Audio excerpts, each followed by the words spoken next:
It's Edward Furlong, aka John Connor here, and I just want to tell you that I've subscribed to Gonzo's Pinball Flipperama, the best pinball show on YouTube. Take it from me. Good morning, good afternoon, and of course, good evening, and welcome to episode 28 of the UK Chinwag Pinball podcast thingy. 28. Unbelievable. Anyway, today we have got Andy back with us today, which is a lot has changed in Andy's pinball world. So we're going to, well, I say a lot has changed. His machines have changed around, basically. So I want to find out a little bit about that. I found out a little something about myself recently. Well, this weekend, I found out that there's not much I won't do to save £1. So I went down to Bournemouth Pier, and when I was down at Bournemouth Pier, I thought I'll go and check out the pinball section, and there it is in all its pathetic glory is the pinball section on Bournemouth Pier. Now what you can see in front of you there is a Ghostbusters switched off. What you can see is a creature from the Black Lagoon switched off, and you can see a Jurassic Park switched on. Well, Jurassic Park it was then, clearly. I've never seen a Jurassic Park in such bad condition as that. I thought it was absolutely terrible. Now, I don't know if it was a sea air. I spoke to Spencer about it. I don't know if there was like a storage facility underneath where they keep things in and it's under the pier and it's damp or whatever. But I'm gobsmacked that a machine of that age, a new machine, can play that poorly. Maybe it's been in there for 2 years. It just hasn't had anything done to it. Anyway, I didn't know that at the time. One of the flippers was weak. The plunge was weak. The ball was really sticky, or maybe the playfield was sticky. It was really clammy. Even for me, who doesn't have his game set up like that, it was floaty. It was just really, really hard. But I put £1 in it for one play. And I'll tell you what, the value of that pound turned me into Keith Elwin. The ball was not draining at all. It started going to side trace, bang! I was honestly nudging and slapping and doing all sorts of things. And actually, I got a really, really good score on this terrible machine. But I think it'd have been at home, I just wouldn't have done it because I wouldn't have cared. So I just made sure I got every value out of my 3 balls. Anyway, that's my story. Welcome, Andy. Hello, Christopher. It's actually Christian, believe it or not. Christian. Oh, how did I not know that? With a K. I know that bit. Yeah, there we go. That's embarrassing. Nah, don't matter, does it? Right, not embarrassing. It's embarrassing for me. I'm the one with the name. Anyway, how are you, mate? Yeah, good. How are you? Good. Thanks, buddy. What's going on in the your pinball world? You've got an Elvira. Let's start with that. Yeah, really pleased to get an Elvira. So the story goes, as you know, always wanted one. Did the video with you to confirm that I wanted one. I did speak to Phil, said 100% I want one. Obviously, there's this whole thing going on at the moment where no one knows when, no one knows how much. So, I could potentially have been looking at getting one early next year. The rumour is end of next year. Another rumour is none are being made again. I've heard rumours that people in America are having their deposits refunded. Which, might be telling, or it might just be a few people, that it's happened to. So anyway, there's a few people on the forum know, there's somebody on Facebook had all 3 Elvira machines for sale.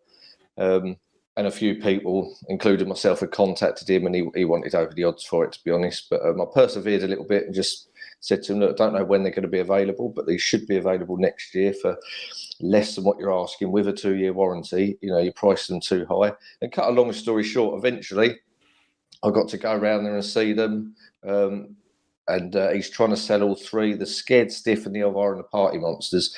They look lovely from the photos, but they need a bit of TLC. And again, he wanted a bit too much for them. Elvira, I managed to get him, to a price that I was happy with. And it had basically been delivered to his man cave, set up. It had less than 300 games on it. Nice. Him and the lads go out there in the summer and play, and they've not been out there since the weather's been, got a bit worse. And he's not touched it since. He's not a pinballer, although he had the 3 Elvira games and a Demolition Man that was in a very sorry state. He also had a few arcade machines. He's got just a few boys' toys out there that he just plays casually. He's got no pinball knowledge at all. So I was glad to get it out of his hands in a strange way, because as you know, as part of the community, we, as you say it, we what's the phrase you use? Custodians. Custodians.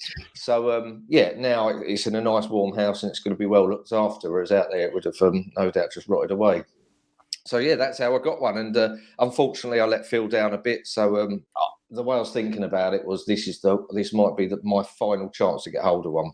No doubt one's going to come up on the forum one day, but you know, next week, yeah. Yeah, it'd be my one. It would last seconds, wouldn't it? It's going to sell in minutes on the forum. So I just thought, even if one does come up for sale, the chances of me nabbing it, so many people are after them. So yeah, I took the opportunity and managed to get it, and I've no regrets. Really pleased with it.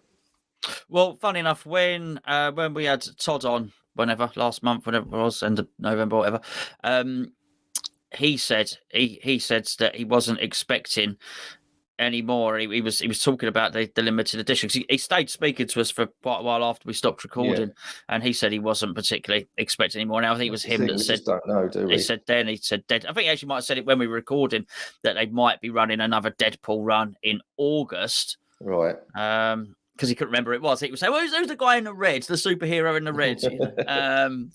There's quite a few, funny enough. But yeah, so I don't know. I don't know what Stern are up to really with their stuff. I mean, they could sell loads of those, but they've funny enough, we could discuss this quickly while we digress.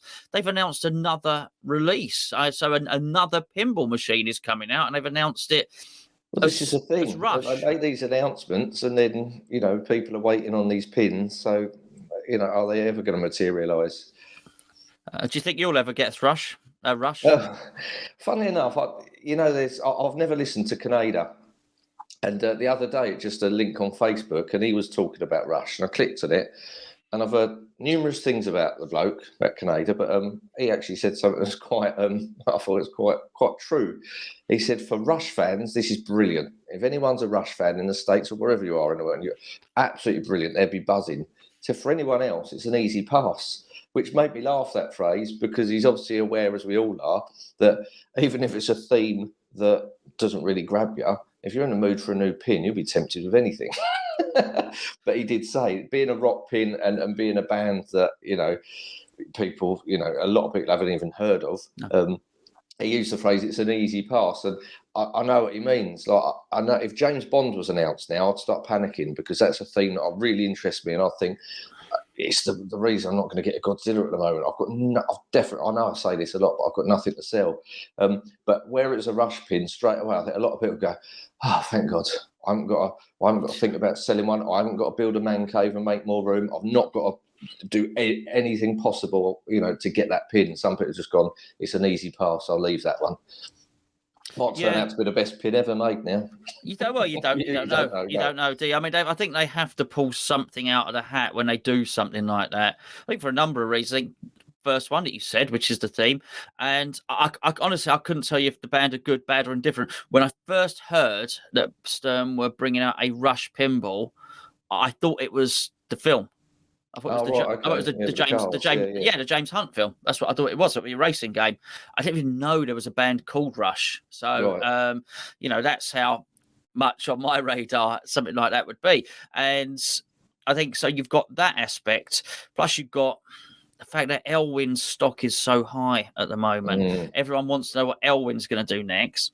And then you've got there's titles, like you mentioned, like James Bond's, like Back to the Future, that people are waiting for, whether they're coming out imminently or whether they're not. And when somebody said to me a little while ago, oh, they might be working on Jaws. Now, whether Jaws was actually almost code name for the bad guy in, what was Jaws in Moonraker, wasn't he? Yeah, right.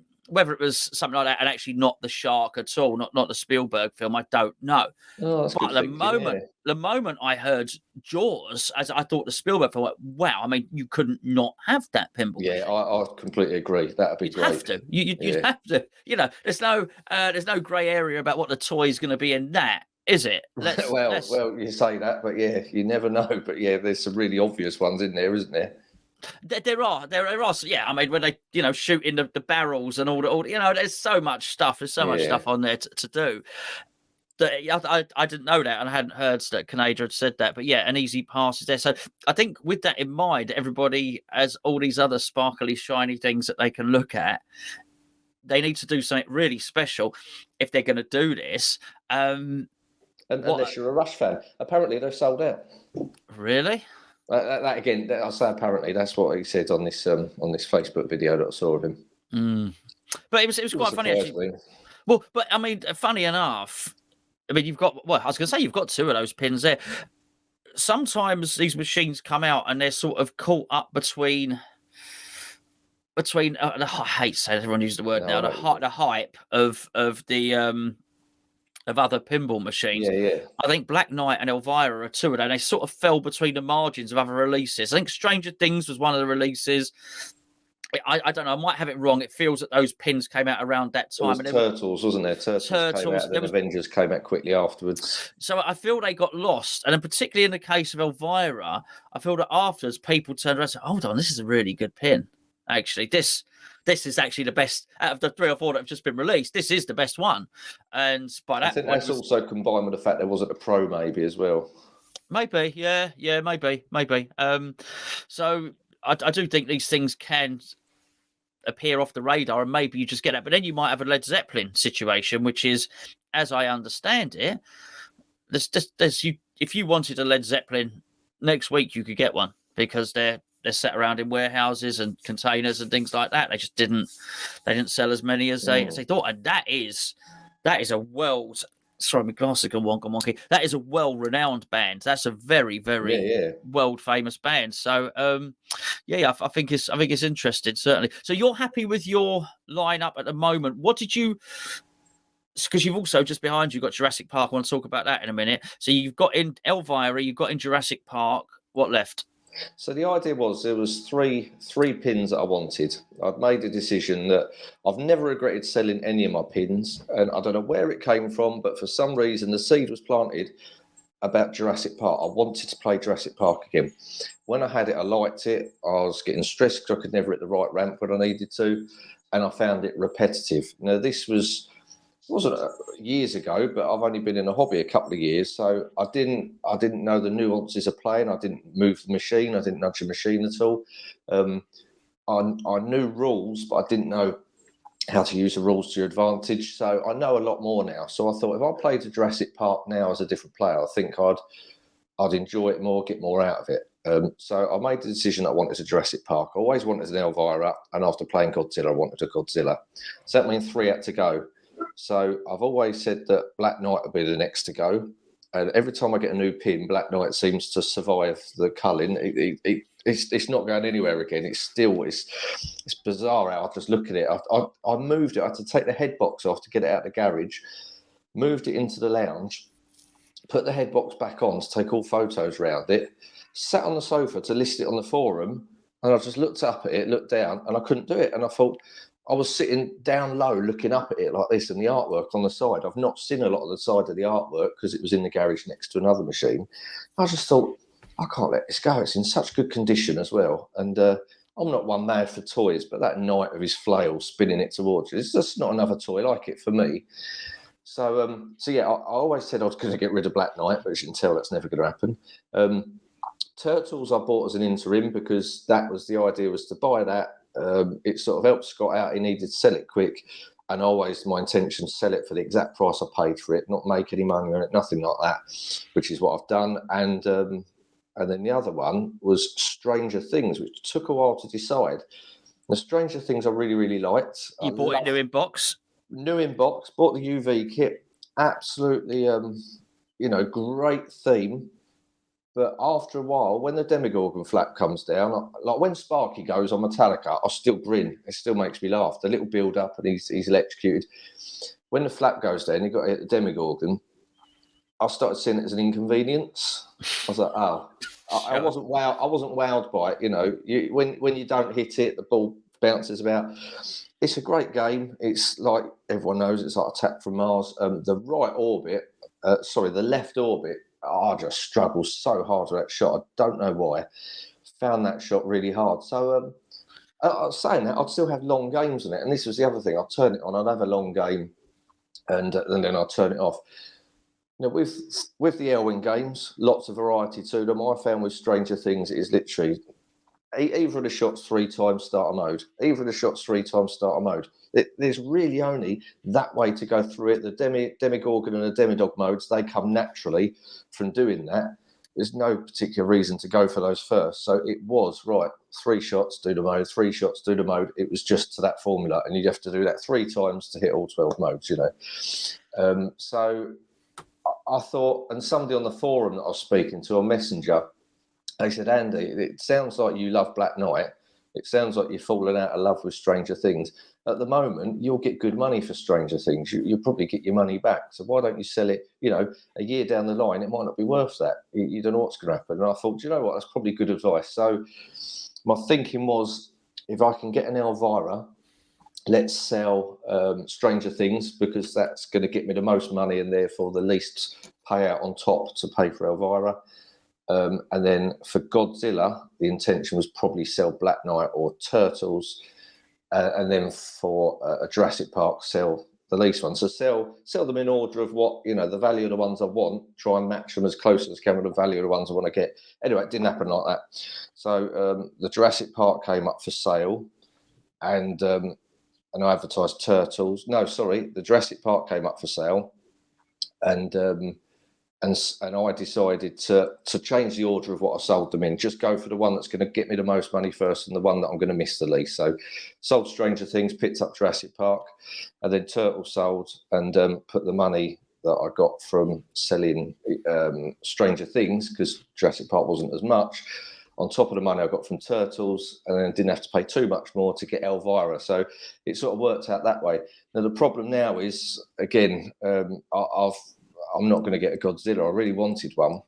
So I've got Avengers sitting here. So obviously Jurassic Park came in.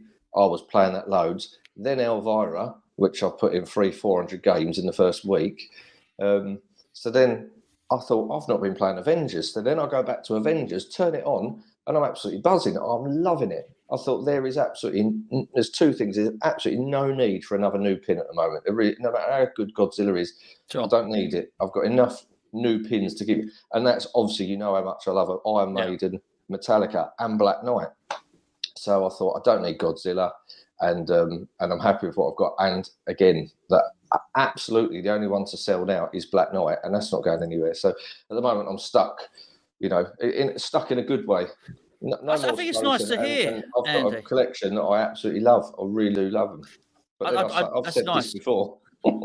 No, but it is nice to hear. It is, because there's always this desire to get the new next shiny thing and to look at these releases, and you'll get a Godzilla at some point, you will. But absolutely, it is nice that you are. But that's your mindset anyway. I've heard you speak about that mindset in other things in your life as well, not just pinball. I do think that's really good that you can look at it and think, actually, I'm quite content with this. And you're absolutely right. You've got a really nice number of machines there. And once you've had a little bit of time on Iron Maiden, that you can switch on Jurassic Park, wow, this is a great game, and then jump on Metallica. And, you've got a lot of really good choice there of games which are really well regarded as well. Just on something you said there about the Stranger Things, 3 shots, lighter mode, 3 shots, lighter mode, 3 shots, lighter mode. Do you think that, bearing in mind what Elwin's doing with his, people like? I mean, it sounds sacrilege to say it, because we're talking about somebody here that did Medieval Madness and Attack from Mars, right? But do you think people like Brian Eddy have possibly got to up their game a little bit and think outside the box and innovate a little bit more, because the new kid on the block's doing that? I'm not sure. I think the market's so big, there's a place for all of them.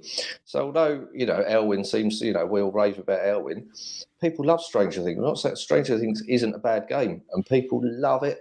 It's one that people love modding. There's loads you can do to it. It's a great game. It's a great looking game, and some people are happy with that. That's one thing I've learned is, there could be a game that you love, and it could be a game that somebody else hates. Walking Dead is like Marmite, isn't it? And it's just, we all like games for completely different reasons. Some people, Cole loves all the bling. He loves the look of a game. He loves all the mechanics. You've heard how passionate he gets when you did your podcast with him. He loves that, similar to yourself. Some people will be really deep into the rules. Someone like Wayne, I know he likes games with really deep rules because he's a good player and really gets into the rules. So I've learned there's no point trying to convince someone else that my favourite game should be their favourite game. For sure. So with some people will love John Board games, some will love Gomez games, some people will swear by the old solid EM games. Some people will love the Bally Williams games, you know. So I think there's a place for all of them. When you say up their game, if you actually look at Elwyn's games, I think he needs to do something different. So you look at Jurassic Park, it's not just 2 flippers, it's got your 3 flippers, it's got your wire forms, and it's got an upper loop, 2 upper loops. You've got Iron Maiden, 4 flippers, but it's got the 2 wire forms and it's got 2 upper loops. You look at the Avengers, it's got the 3 flippers, it's got the 2 ramps, the 2 wire forms, it's got an upper loop. You look at Godzilla, it's got the 2 wire forms, the spiral ramp, which we've seen in Jurassic Park, albeit a bit smaller, it's got an upper loop. So a lot of stuff he's doing, they're great games, but there's a lot of similarities where he's doing similar things. So you've got the Avengers shot, holds the ball, times it, drops it, you have to hit it. It's got that in Godzilla. You know, there's he loves the captive ball, which I do like as well, but he uses that very differently. So in Jurassic Park, the captive ball is one of the best uses of captive ball with the Jeep. Really good. Amazing. In Iron Maiden, it's a more simple shot next to the ramp. You hit it, start mummy multi-ball. In Godzilla, again, the captive ball, he's done something a bit differently because it's behind the magnet. So it is a target, but also the magnet holds it. So that's a little bit different. But you look at Elwyn games, and because that's initially I thought, I need a Godzilla. I've got these 3. Let's get a Godzilla as well. And I thought, I know you're going to get one. So I know I've got access to a Godzilla. There's one at Flip Out, you know, so I can play Godzilla. So I don't really need to own it. And I thought, hang on, it's got the little dangly shot again. It's got the upper loops. It's a great game. Don't get me wrong. It's a great game, and I will own one day. But this is another reason I don't need it right now. There are similarities between all 4 of his games, so I don't need all 4. No. I mean, look, it's a fair point. And let's be honest, even just what you're saying, you're playing a game, and you're even now with the collection of size you have games that you're not playing, and then you go back to them and you start playing them again. That's it. So even if you did, how many you got? 6. 6 games. And with 6 games, you have times when you don't play certain games. So even at the moment, 8 games, that would only increase that, you know. And you're not something I'd have to give as well. I wish I had the discipline to downsize and like get a bit of room back in my garage. But since I put 2 pins out there, I mean, I only really use the garage. I put an air up to dry clothes, and I feed the dogs out there. Still room to do that. So you know, it's like if I was doing a bit of work or fixing something, you know, you had the floor space in the garage, but. I wish I had the discipline to get rid of one and have that space back, but I think having the pin's better. Yeah, for clarity purposes, Andy calls it his garage. I don't ever look at it as a garage. He basically chopped his garage in half, and very much part of garage he's talking about is very much part of the house. It's like that when I got the house, luckily. Was it? Okay, well, it's all studded it's a room, it's a room, it's carpeted, and so you wouldn't walk in there and even think it was, unless you'd walked in through the garage, you wouldn't even think it was the garage. So don't think he's walking into some damp, cold environment to play his games. They're in a room, basically. They're just relegated in the main room. I still picture it as that's like the waiting room for ones that are going to go, because it's the only room in the house where I can get a pin in and out without removing the back box. So the dining room I'm in now, you have to go out there into the hallway, then into the lounge, then out the front door. So to get pins in here, I have to remove the back box. To get one in the lounge, I have to. The garage, I paid someone to come and widen the door, so it's lovely. You fold the head box down, in and out. And that was always my intention. It was always to have a couple of Sterns and have an old Bally Williams out there, work on it, get it running, play it nice, and, you know, then sell it on. But, I mean, that's just not even viable now, you know, the price they sell for. But it's funny, you say about not being able to play one for a while. So I sold Turtles. Elvira was coming in. And I don't really like buying a pin when I haven't sold one, I haven't got the space. But then I quickly thought, well, Elvira, what I'm paying for that's got to go in the lounge. So Metallica's got to go in the garage. So I took the head box off Metallica, put that to one side ready. And then as soon as Elvira turned up, head box off, in the lounge, head box back on, and it was done, set up, ready to go. So while Metallica was down, that meant I had room to fold up Turtles. And the guy that's buying it, I've said to him, I don't want to put it in the actual garage, the cold bit out the front. I'm keeping it in the other bit. So it's in the warm, because he's not picking it up until January. So while Metallica had the head box off, I had it in the kitchen, bought some black satin paint, and I've done a little bit of work around the head box. It was on the forum. Somebody suggested using black satin sign. Hold on, we've got this, haven't we? We've got a picture of this somewhere. Yeah, I it believe. just you could just see in the photo that I've tidied it up a bit. It just looks really nice now. I mean, you wouldn't know, but so obviously round the back box trim, it used to be like a reflective metallic trim, which I've always hated. So I changed that T-molding for black a while ago. But then just round the edges of that, you could just see little bits of wood showing through. There was always a strip along the bottom of the back box where you could see wood. So I took the T-molding off, and I've given it a lick of paint everywhere on the top, a little bit along the the DMD surround as well, put all the trim back on, and it's hard to see that. I mean, well, you can see it there. I love the jet black look of it. I like that. So I've given that a nice tidy up.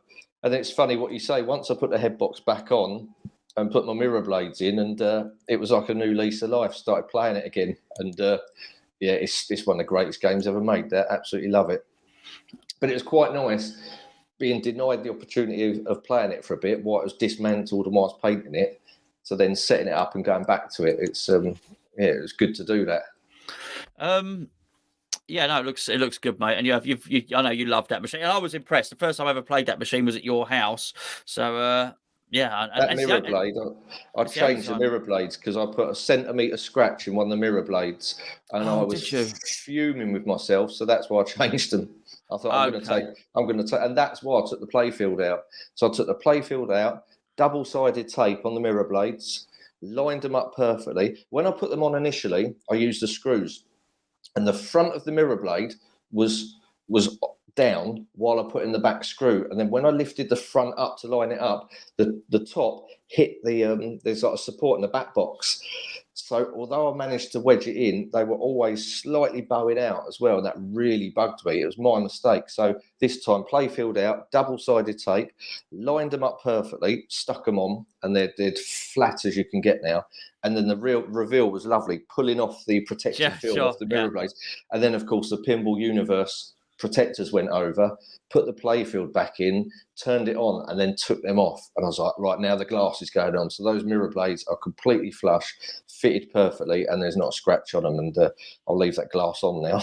I don't, that's never going anywhere, really, Metallica, is it? No, it's not, no. Good for you. I admire that. I admire there being keepers, because they're a rare thing, a keeper. So I'm very, very, very impressed with that.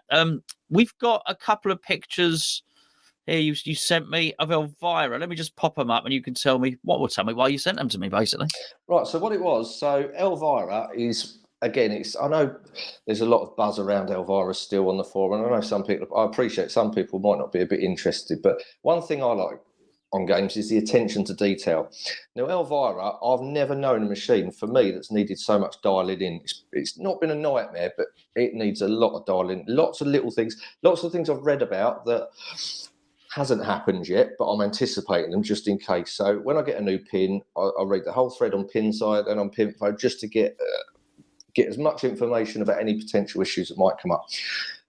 So I'm amazed at some of not the build quality, but just some of the things that aren't quite right. Obviously, the upkick is one of them, but what I really like is the attention to detail and other things. So that's the back glass from Elvira and the Party Monsters, the first game. Yeah. And if you look at the house in the background, they've done a brilliant job of recreating that. Yes. And the latest one, you can't see that picture, but that is actually, you can just see the post at the top of the house. It's actually got a little eye on top of that house as well. Okay. So even the rotating turret. Sure. So these little details, I mean, you can even see the stairs going into the house there. They've done a superb job of that. There's another photo that I sent you of and there you've got the crypt kicker. So again, it's the crypt kicker is the vertical up kick. Yeah. Again, that's virtual. That's a virtual. The vertical up kick. The vertical up kick. They've that was first referenced back then, and I just love the fact that they carry these names through. Obviously, it's the same people that made the games. So it's not half them to do, but they don't have to do this. This is stuff that doesn't make the game play any better, and some people might not notice it. But I love doing my research and doing things, looking into things like this. There's another picture that I sent you of the Elvira one. So this is brilliant. So in the film, there's Manos, the Hand of Fate. That's one of the films. So all these films, basically, Elvira started out with, there's all these really, really terribly made films that are in the public domain now. So they're forgotten about. There's no licensing fees. People can just do what they want with them. So years ago, what they did, they show these films late night on telly. Elvira was this character that was created that would introduce the films and pop up and give you little snippets of information throughout the film. That's how Elvira started. And these films are terrible, and I've been watching them. If anyone's interested, a lot of them are on Amazon Prime. So Manos, the Hand of Fate, is one of the modes. And you've got this character here with a hat, with a red shirt on. And he's like, I'll take your bags for you. Yeah. And he's walking through, it's terrible. And he's walking, and he's got these big baggy trousers on, and he's walking like he shit himself. And you're thinking, what's going on here? And apparently he was playing a satyr, which is like half man, half goat, because Manos, the Hands of Fate, is this satanic figure. So as part of the film, he made himself his own braces for his legs that made him look like he had goat legs. This is how stupid this film is. He wore trousers for the entire film. So you never saw these goat legs. So not only would you never have known that he's meant to be this half man, half goat, all you'd do is watch him thinking, why is he walking like he shit himself? Now, he's had a poo, yeah. On the back glass, they've actually shown his goat legs. They know all this. They've done their research. Okay, sure, gotcha. So this was so great to see that. When I didn't know all this, I've done a bit of research on the films and I've watched them. He died at 26. He was a depressive alcoholic. But he was off goat as well, which can't be good for your health, to be fair. It was dysentery. But yeah, you look at the fact, when I knew all this, I was like, they've given him the goat legs. I mean, when you hear Gappa angry, above the crypt there, that monster above the crypt, that is Gappa. Gappa's like a Godzilla-type monster. And yeah, it's just these little bits of detail. I love it. I love all that. And another thing I love about Elvira is as you play the modes, you obviously get the film clips, but if you successfully finish a mode, you almost get like a little snippet of the end of the film. So yes. Manos, the Hand of Fate, for instance, these people break down, they go to his house.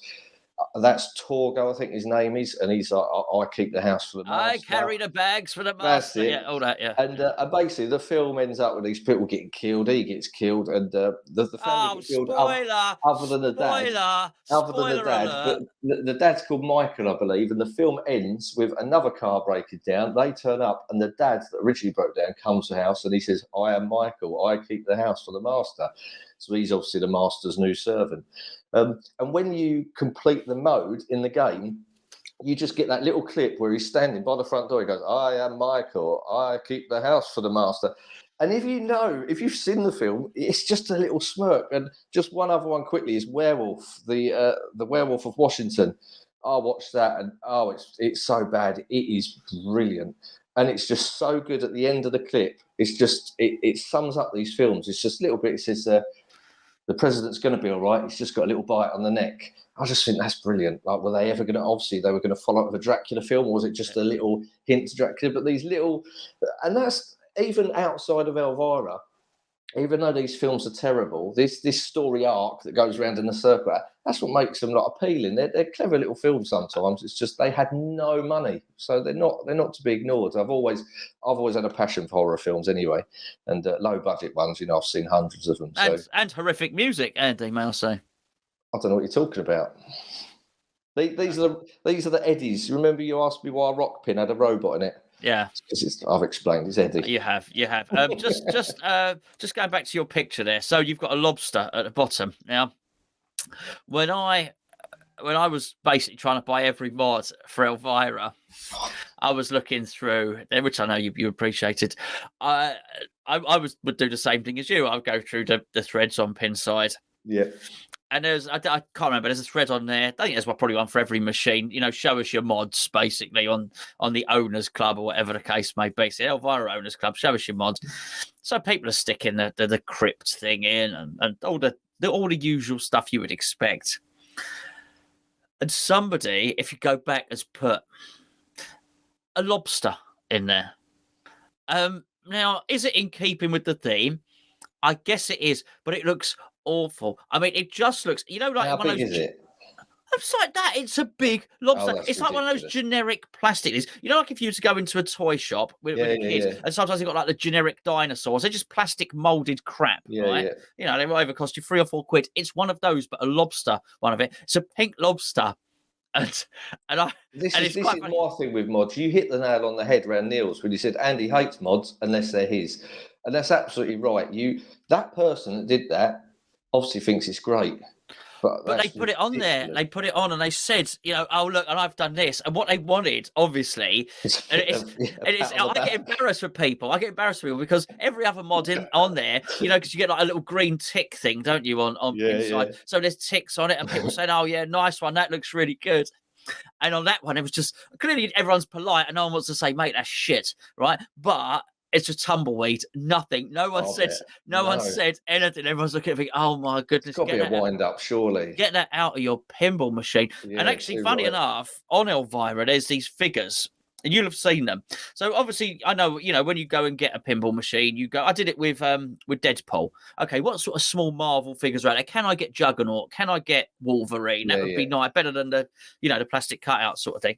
And the answer is yes, you can. Now, if you go and do the same with Elvira, there ain't a lot, but those Japanese cartoons where they all have oversized heads and massive eyes. There's a style. There is a style of it. That's what it's called. It's not quite a caricature, but it looks ridiculous. Well, there's an Elvira version of that, so it looks nothing like Elvira. I know the thing you mean. Yeah, yeah. It's almost like a little Deadpool, but worse. Yeah. With these big eyes, and people have put those in. I think, oh, they look awful. It doesn't even There look are in some that keeping. actually, there's Terratoon ones that actually look spot on. They're Oh, well, about that's 6 fine. centimeters. But even that, it just doesn't. To me, putting just Elvira in the machine, it's not right. And the lobster thing, there's a lobster on the back glass. If I remember rightly, it's teenagers from outer space. There's some attack right at the end, and you see the footage in the film, and it's a big silhouette of a lobster. Other than that, that is it. So a lobster is such a minimal reference. I mean, Manos the Hand of Fate is referencing it loads. He's on the back glass, he's on the left out lane. You've got the wheel, which is his Hand of Fate. You've got the film clips in there, so that's a lot more relevant, But yeah, a lobster, that's bizarre. But again, I also think you've got to be true to it's not just the title. And there's a difference between being true to the title and the detail in the title, and actually the theme. And what is the theme? Well, it's sort of a Halloween horror theme. Yeah. And for anyone walking into your house, they would look at it and think, "Oh, okay, there's spiders' webs, there's ghouls, there's ghosts, there's crypts, there's okay." Well, what Tony's done with yours, why is there a lobster in they it? look quite good. Yeah, of course, but it looked because it's that mood anyway. Yeah. But for anybody that's looking at like a Halloween theme, why is there a? Sorry, are you preparing dinner? You put your hand in. Oh, it's fresh. This one. We'll put it in the. My problem I've got with mods as well is sometimes people. It's when people mod that. My priority is get the machine playing as it should play, then start adding to it. Other than side blades, because they're not going to affect the way it plays. And there was somebody recently they've just bought on Facebook, I believe it was. They've just got the 40th anniversary Elvira. So they've spent all this money on it. Within the first hour, they've already put loads of mods on it. I mean, they're well-known mods. They're the medicinal ones, the three. But with the known problems with the vertical up kicker and the fact that goes right around it, I'm guessing he just hasn't done his research. But I would just wait. I would get everything running as it should, then start modding it. Yeah, but then I suppose that might be in hindsight. No, exactly. Yeah, and I do appreciate that. But it's in my experience, I've just learnt dial a machine in first and then chuck stuff, because people have problems, and the first thing people say is, right, we'll take that mod off first. Yeah, see, I'm more like them. I'm more like them. I mean, what you're saying and the way you are with your pinball machines, and it's enough for me for now. That's admirable. I like it. I'm too excitable for all that. I can't wait for the next shiny thing to come in. I can't.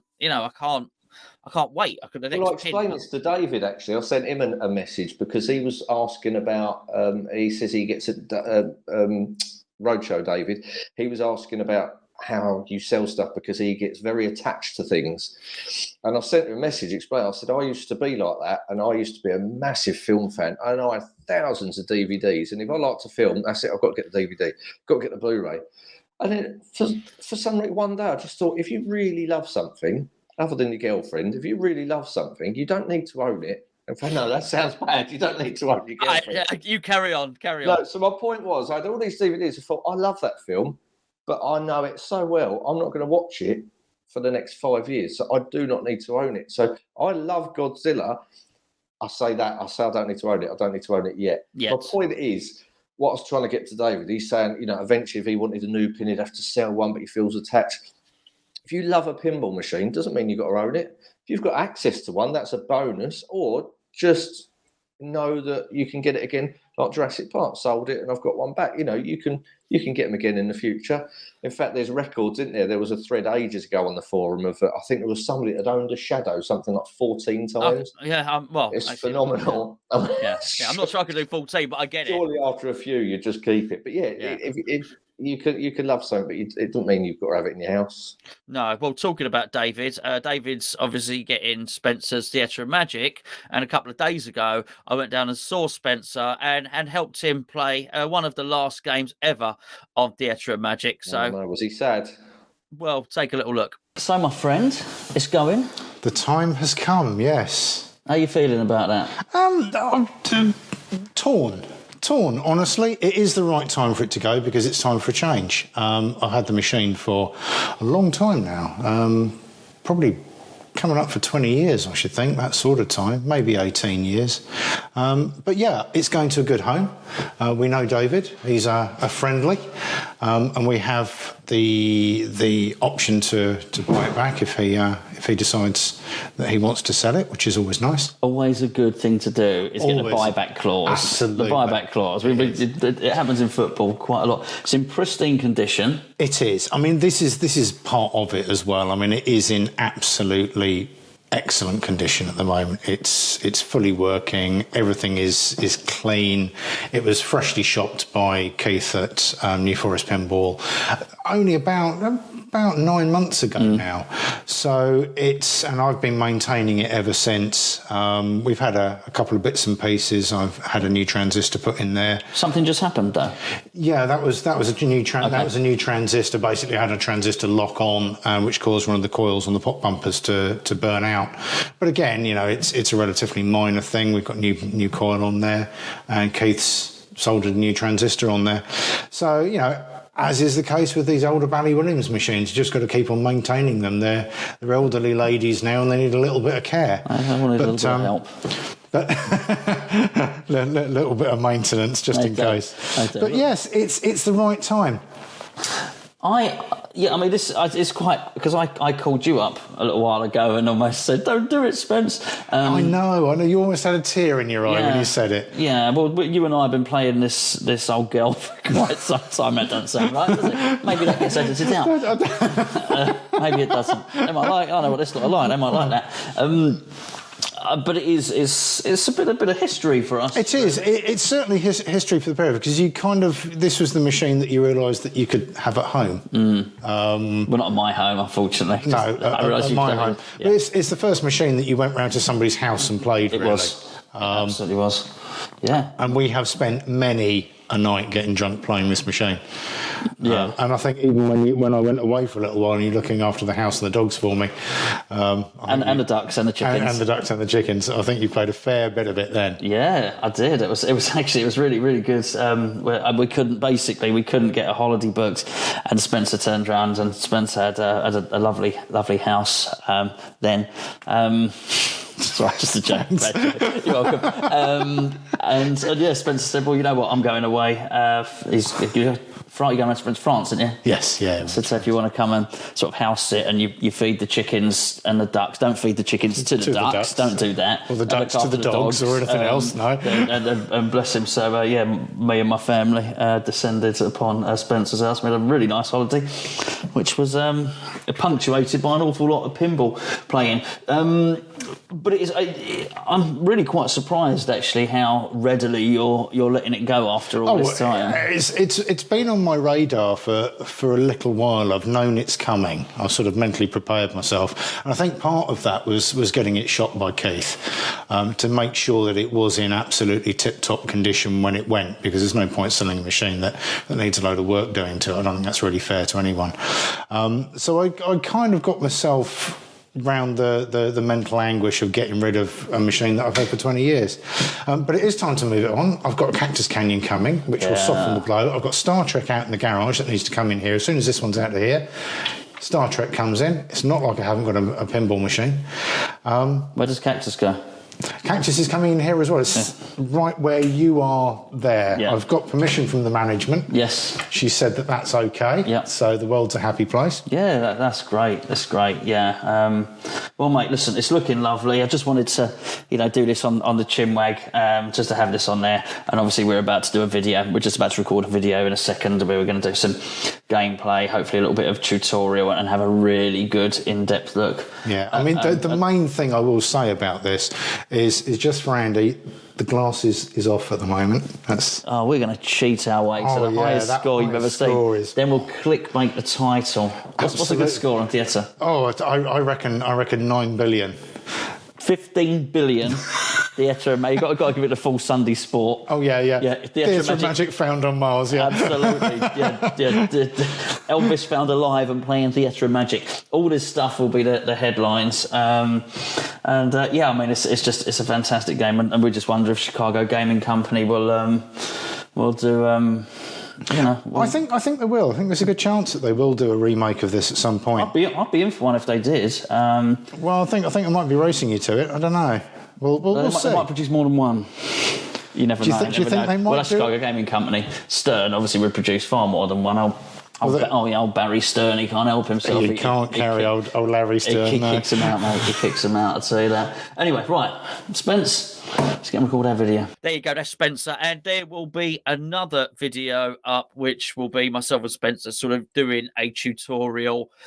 We set it to a 5-ball game, basically, so we try and get to Wizard Mode, which we do. So that'll be there as a Theatre of Magic video. Yeah, it's something, actually, mate, I've been missing a trick there. It's too caught up on this 3-ball stuff, has to be said. If what you want to do is show off modes and learn modes, first time you get a game, I'm something I'm going to do now. I'm going to switch it to 5-ball, learn the game, and then I'll switch it down to 3-ball and get it down to what you might play in a competition. I spent too long just getting to the first mode on something, or explore it. You pay all this money for a game, have a look at the modes, get to Wizard Mode, do what you need to do, make the machine. Unless you're do you turn your extra gifted. balls on at all? Like, do you go into the settings and change the options for extra ball? Because that's something I never have it on 5-ball, but if I get a special, but because by default sometimes when you get a special or I forget what the other thing is, a replay, by default it gives you a credit. I always change those to an extra ball. So every game you get a replay at a certain score threshold, and the more you play it, that threshold goes up. Yes. So I always change that to extra ball. I never get a special, which I never know how you get a special. No. They don't come up that often, but I always change that to extra ball as well. So I do get extra balls in my games. I don't, but that's a really good idea. I have done it in the past. That definitely helps. But I am so excitable. The thing goes on. And I play it on the factory settings. That's just what happens. I'm the last person to change the code on a game as well. The last person. I've got a routine where I always go straight through the settings, turn those on, turn the knocker off, turn the back glass down to 20% during the game, and in standby, I have to have this button on all the time, not flashing, because it drives me mad if it's flashing. It's a routine I just do all the time. I'm like, click, click, it takes seconds. Right. I just do it by habit. And the first thing I do if I buy one secondhand is, first of all, I go in factory settings, then install medium, which I believe is factory settings anyway, just to make sure that if anyone's changed bits, because I had a custom code on my Guardians of the Galaxy, and I got to Wizard Mode on about the third game I ever played on it, and it so happened that the custom code had also adjusted the ball save time, and it had upped it by quite a few seconds. So that's why I was getting the ball back a lot, and I found that out later. I was like, that's why, and then changed it. But yeah, that's another option. Yeah, but 5 balls. Yeah, I see what you're saying. You want to try and get through those modes and get to them. I mean, you've got particularly for a video. To demonstrate and show people. I thought, look, myself and Spencer aren't kidding anyone here. We're not pretending to be the best players anywhere. We're clearly not. If I was good enough and I could demonstrate on a video 3 balls and get to Wizard Mode, great, I'd do it. But we're not. But people that I'm hoping want to see the video want to see the game get to Wizard Mode. They don't care that we're crap, so we'll just get to the point, and that's the really point. Hit this, that's how you get to that, that's how you open that mode. We can only do that at our standard of play by having doing that sort of 5-ball and whatnot. And we were swapping balls as well, so we had one game, a single player game, but we were swapping over. It was good fun, and it was a time to say a time to say goodbye. But again, he was far less emotional about it than I expected him to be. But then I thought about it, listening to what you were He's had saying it a long earlier. time, hasn't he? He's had it ages. He has had it a long time. And I think the only machine that I regret getting rid of is Jurassic Park. So no regrets of Elvira at all, no? No, not at all. And it's strange how, but I've been through that where you can rave about a machine and you're on the, it's the best game ever, best thing ever. And then seemingly not that far into the future, you sell it and you're fine with it. I've done that. I've done it. No, I like it. I love it. It's a brilliant game. Galaxy, I thought I had the best multi-ball ever. Both of them, the group multi-ball and the orb multi-ball, the way it captured the ball and you get to hit the little gate. There was, I thought, this is brilliant, high scoring potential. But then I suppose those single features don't make the game great as a whole. So there's other little things that chip away at you, and then eventually you're just happy to move it on. Well, I think the other thing is I felt that I could play Elvira reasonably well. Yeah, I have long games on it. But then I've got it in a collection with short games as well. So so I think there was that. I mean, wizard mode would be. I don't know. Did I ever get to the end? No. But I'll tell you what, if I'd have put that on 5 balls, I would have got to the end. There's no doubt about it. It's quite tricky to do, I think, because you've got to do all the dead heads, and you've got to get all the trunk bits as well. Yeah, the dead heads are easy though, because you backhand it off the right flipper, so and it's safe. There's no risk involved in it at all. So I think there was that, and I've only ever got to wizard mode really properly in a pure way, with the standard balls. Same as me, same game. I know what you're going to say. Attack from Mars. Attack from Mars, and the other one was Star Trek Next Generation. Which Matt, I don't know if he's told you this, but Matt Vince, he managed to once get to wizard mode twice on Attack from Mars in the same game. Oh wow! Yeah, he is. He's very, very good, isn't he? Yeah, so, good, isn't it? But it's actually something that you something you suggested to me, which we're going to do, and I actually ordered the stuff, mate. Actually, so myself and Andy were chatting on the phone last week, and we were talking about the flipper armor and the Chinwags and whatnot. And Andy said, "Why don't you do something like Top Gear?" And I can't remember. It's not. Is it the start? It's a star in the reason. Your top ranking all your games that you've owned. That's what you. I was talking about that, and Andy said, "Why don't you do it like sort of Top Gear with the whatever it is, the star and the reasonably priced car, where you got all the or is it the test track? I can't remember. But it's it's their fastest lap times. The fastest lap times, isn't it?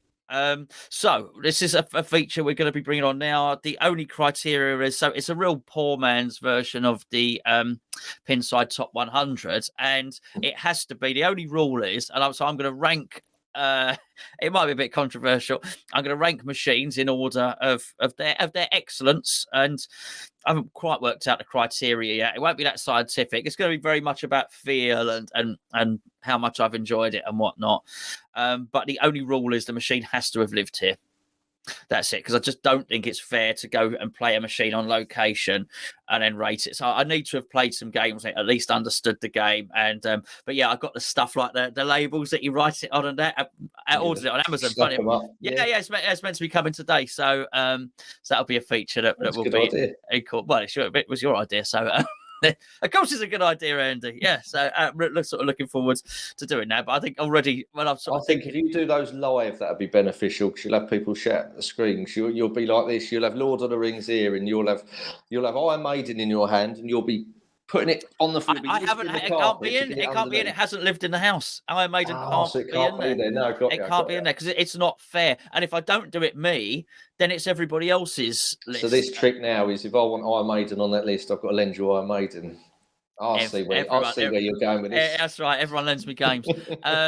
That's a good idea. I think it's good. And to be fair, you've had quite a few games in your house, haven't you? And there's I've done all right. I must have done. I don't know. To be fair, so having said that, it's normally all the forums normally up in a window there. Where's me? Let's have a little look. Have you got it in your signature? I should have. Let's see. Okay, Lord of the Rings, Jurassic Park, Elvira, Congo, Deadpool, Stranger Things, Attack from Mars, Star Trek Next Generation, Walking Dead, Judge Dredd, Theatre of Magic, Popeye, Jackbot, Star Wars, Star Trek, Champion Pub, and obviously Ghostbusters, Avengers, Infinity Quest. Yeah, it's not bad, is it? So Ghostbusters, you're enjoying that, aren't you? Is that right? Yeah. I like it. I'm funny. I could do a video on that relatively shortly. Look, it's got its faults. It just has. It can be a drain master, but it's fun. It's fun. So many games forget to be fun, Andy, and it's And do you fun. find you're playing that more at the moment than your Avengers? Oh yeah. Yeah. Without a shadow of a doubt. Yeah, and there's nothing wrong with Avengers. Avengers, brilliant game, but it's not. Avengers isn't a keeper. Fun enough. So I really like it. The shots are brilliant, but the code is too complicated for me. It's too much. And actually, funny enough, it was going to flip out, which really told me that. I think I played enough games there. Funny enough, pretty much what you described about the Brian Eddy game. I was only playing devil's advocate there. Hit that ramp 3 times to start mode. Actually, I realized I quite like that stuff. I do. And I don't know. The whole thing. I do find the games with deeper code, though, you can play to that level. So with Avengers, the only thing that makes the code complicated is the placement of the gems and knowing what additional effects they have. I don't need to know that. I'm not a good enough player to worry about that. So you don't worry about that? So some of the stuff I do. So like the power gem, I know that a simple thing. I'm going to get this wrong now. So the power gem, basically, if I put the power gem on the Hulk shot, when I hit one Hulk shot or one Hulk spin, it would give me 2. So if I put the power gen on the Black Panther shot, every time I shoot Black Panther, it counts as 2. Simple as that. So I know that much. So if you're going to, you've collected all the Avengers, you're going to collect them all a second time, and one of them you find particularly hard, and you just so happen to have just got the power gem, try and place it on that shot, and then it's a no-brainer. I know one of them, it gives you double the shots. Another one of the gems, when you place it, that will give you double the points, whatever points it's worth value. But again, you don't need to know that. Chuck it anywhere. Well, I think, but you can lose it. I don't know how you lose it. The square things on the targets on the left. The square things are really simple. And they're really useful. They seem the super features. Super disc is one of the best features. Love that. So you've got the 3. The super disc is good, by the way. So you've got the 3 things in the middle. So you've got the first one where you collect all the Avengers. Then you collect all the Avengers twice. So that lights another one, and then above it you've got Black Order multi-ball. Then and then you've got another one that lights it, which is a Thanos. You battle Thanos. Yeah, I got to that the other day. No idea how I did it. Don't know what was going on. You must have. To battle Thanos, you have to at least attempt to collect all the gems. Doesn't matter if you don't collect them, but you need to start every gem quest. Okay, well that's obviously what I did. But yeah, so listen, it's a fantastic game. The shots, I think the shots are almost unrivaled. Honestly, I think the shots are almost unrivaled, but I think I'm struggling with the rules. I'm struggling with the theme, and I'm certainly not. You can loot. I'll tell you what. I was surprised with Elvira. Now, Elvira, where it's sort of the fan layout, I didn't think that would be. I didn't think it would favour combos much, and it actually doesn't. As far as I know, it doesn't actually give you much points for combos. Obviously, if you link shots together, you get more points, but there's not like a high score table for combos.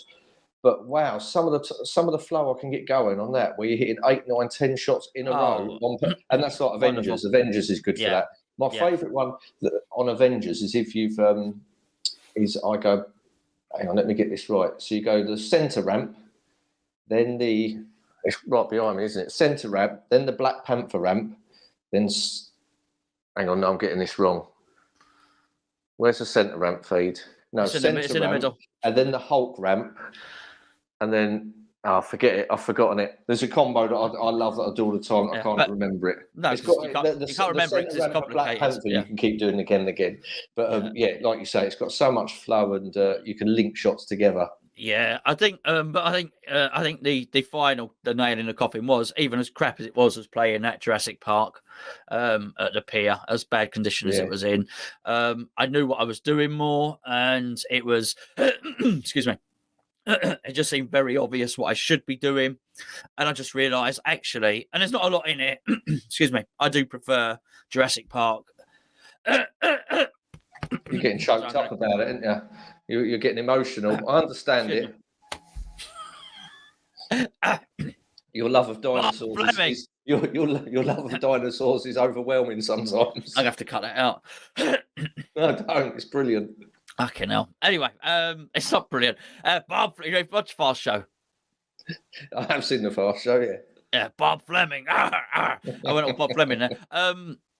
No, the yeah, I, you know what? I like Jurassic Park more than Avengers: Infinity Quest, So and I when can't. you- On 3 machines, and that's what I'm going to hopefully have because I can't wait for Godzilla to be here. Deadpool. It's funny, isn't it? It's funny. There's Deadpool. When it came to the crunch, Elvira or Deadpool, it was Elvira that went. I can't. Deadpool is a keeper. It really is. I just think in limited number of games, it's got to be right. Brad's love it. He's just got Deadpool, Brad, and he's absolutely loving it. He's absolutely loving it. It's the right depth for me. The right depth. It really is. I suppose the wizard mode on that always seems almost in grasp, doesn't it? Yeah. So actually, I think that will. Jurassic Park before. Did you ever get to a multiple mode? I think it's King of the Island King of the Island. Not the very, very final impossible wizard mode. Above the T-Rex is another red insert. It's a Stegosaurus or something. I don't know my dinosaurs. And if you get to that paddock and capture him, it then starts a multiple mode where that dinosaur fights a T-Rex on screen, and all the shots are green or yellow depending on what dinosaur you are. No, it blew me away. I never. All the time I had it before, never, and that's not even. It's not as far as the visitor centre. It's only one above T-Rex mode. It was phenomenal. When I got it, I was like, I've never seen this. It's like King of the Island multi-ball or something. Never seen it before.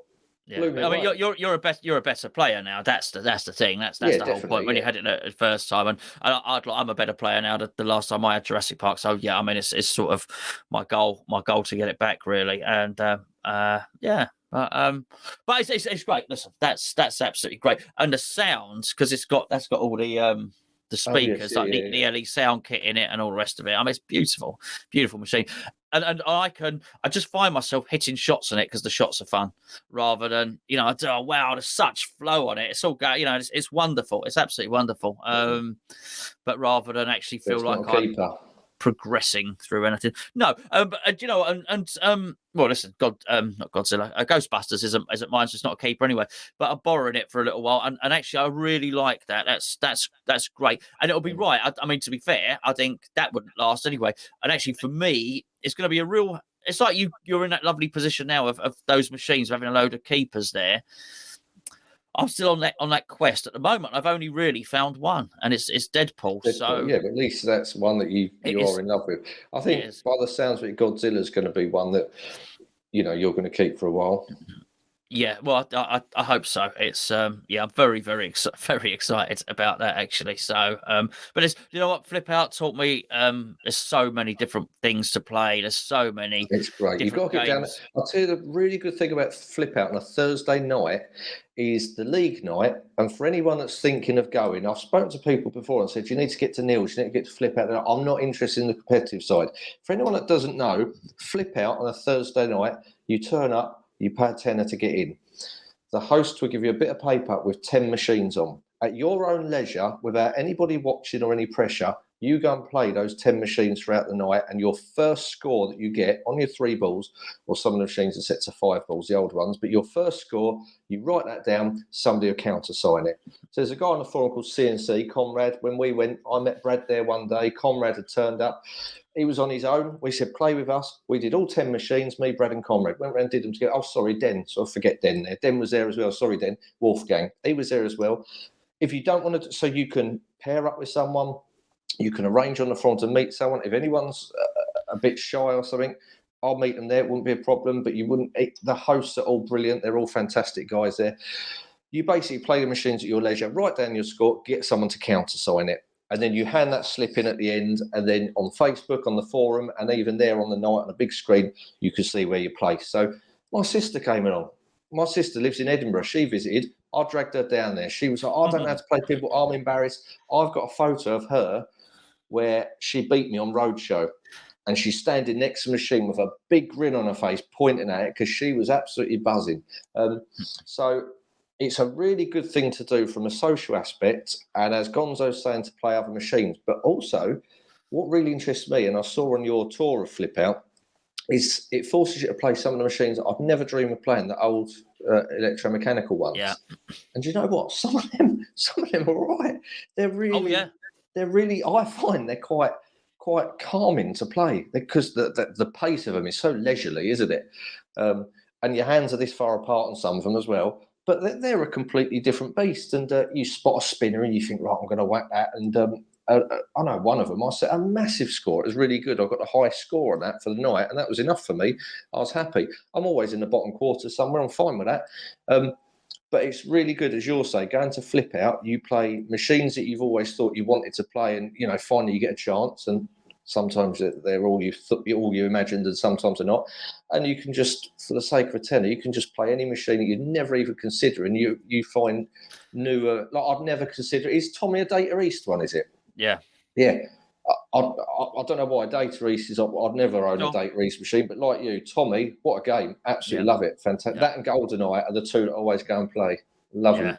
Yeah, no, I mean, there's GoldenEye and the more you play, the more you'll find, and you might find something that you just click with, because that's really what it's all about. I find for pinball is your own personal thing. Unless you're a brilliant player and you can hit every shot, I struggle with orbits a bit, right? So then I have other shots which just seem like they're in the right place. Whatever the designers just put them where I think they should be. Naturally, where I hit the ball off the flipper. Everyone's going to have that with certain games. Just some of them, you'll click and think, oh, that's that. Everything is exactly where it should be. But surely and the it feels trick natural. is to gain the ability and learn to make the other shots rather than favour a machine that puts the shots where, do you know what I'm saying? Yes, and that's fine at Flip Out. But what I'm saying is, if you want to go and own a machine, last thing you want to do, and I will say this now as someone that's, I've already listed all the machines that have been here. Last thing you want is a machine at your house that's going to frustrate you, and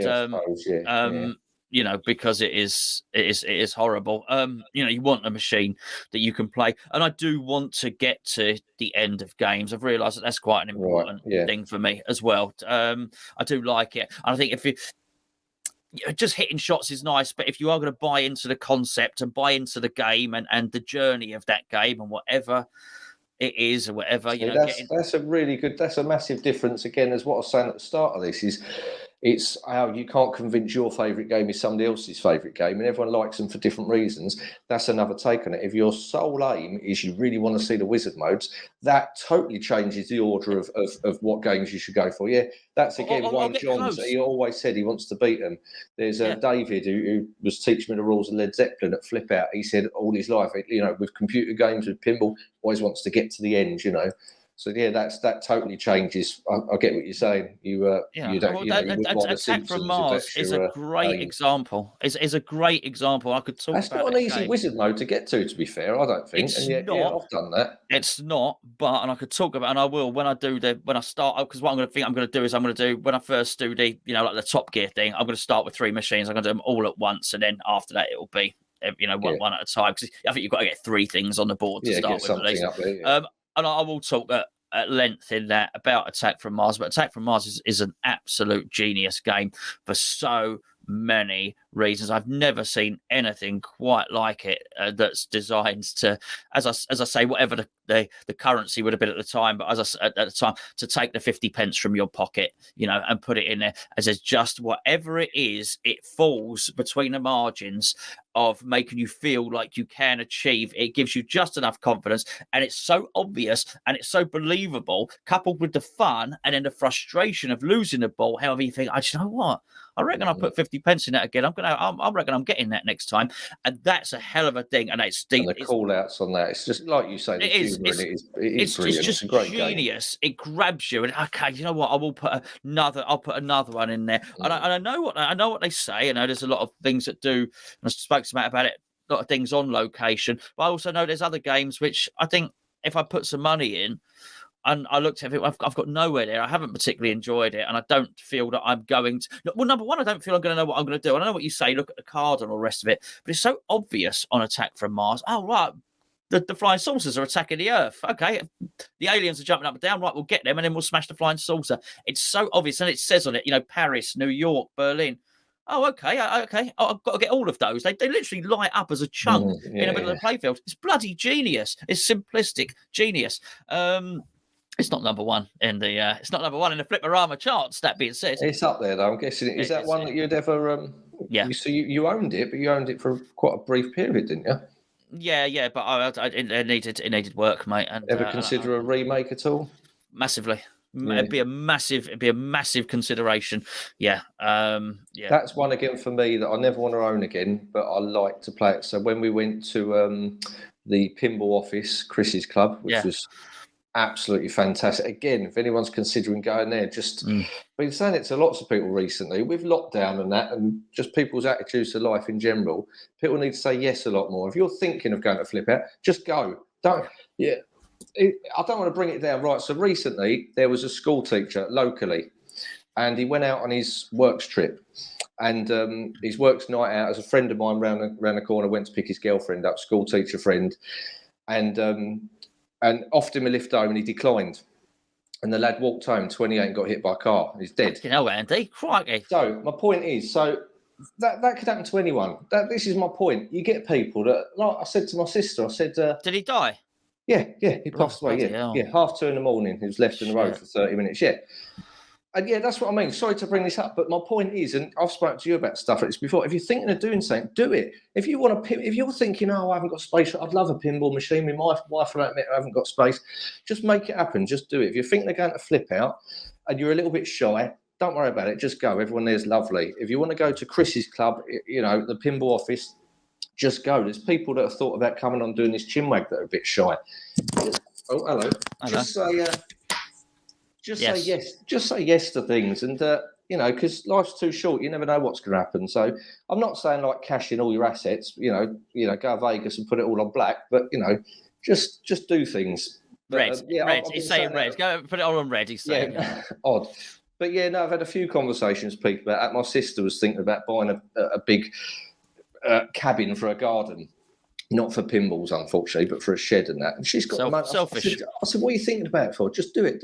And it was built before Christmas. She's had it done, so fair play to her. Yeah, I agree massively. That was my attitude with the first one, with the first pinball I got, which was Popeye. So whatever it was, sort of mid 40s. Then I'm not going to do it now. When am I going to? What's the worst case scenario? You sell it and lose some money, or nothing. Nothing bad happens from getting off your arse and doing stuff. Yeah. But one of the best things I ever did, really, because I just absolutely love this crazy hobby. That's why I went for park run on Christmas Day dressed as a polar bear.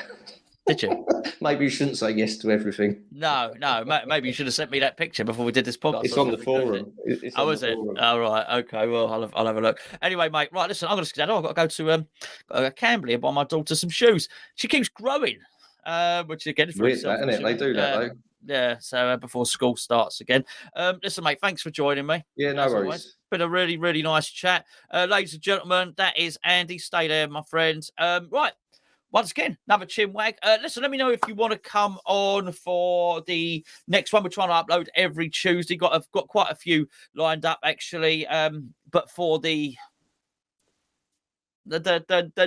sort of slightly distant future, let's put it that way. So if you're available, if you want to pop on, I know I've spoken to loads of you before, just drop me a message. We just do this. So we do have a little pinball chat. People seem to enjoy it, and who doesn't? You know what? It's a bunch of mates discussing, having a chat about pinball. Anyway, that's about it from me. Thank you once again, one and all, for all your support and for continually watching. Really do appreciate it. And you know what?